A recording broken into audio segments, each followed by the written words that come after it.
সেই জগন্নাথ মূর্তির সামনে। এ কি তোমার রূপ প্রভু? তুমি এই অসমাপ্ত রূপে পূজা পেতে চাইছিলে?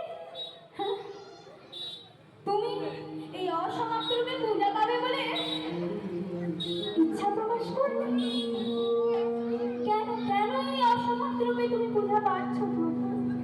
এ তো তোমার ইচ্ছাকৃত ভাবে তুমি এইভাবে এসেছো, তুমি এই রূপে এসেছো।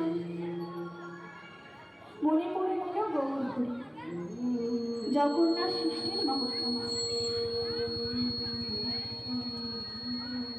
কিভাবে কিভাবে তুমি ছদ্মবেশ ধারণ করে এসে রাজাকে বলেছিলে যে মন্দির নির্মাণ করতে, কিভাবে তুমি সেই কাষ্ঠ রূপে ভেসে ভেসে এলে, সমস্ত কথা মনে পড়ে গেল গৌরহরি।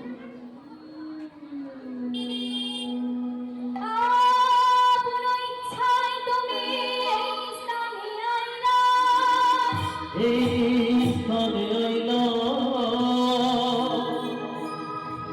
জগন্নাথ নাম জগতে প্রকাশ করিলা।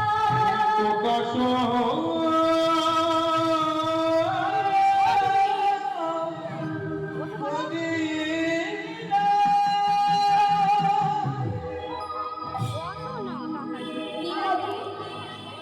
তুমি নিজের ইচ্ছাতে ইচ্ছা প্রকাশ করলে আমি অসমাপ্ত রূপে পুজো পাবো, সেটি গৌরহরির মন করে গেল। তুমি সেই কাষ্ঠ রূপ ধারণ করে ভাসতে ভাসতে এসেছিলে ওই পুরী ধামে, সমুদ্রের তীরে।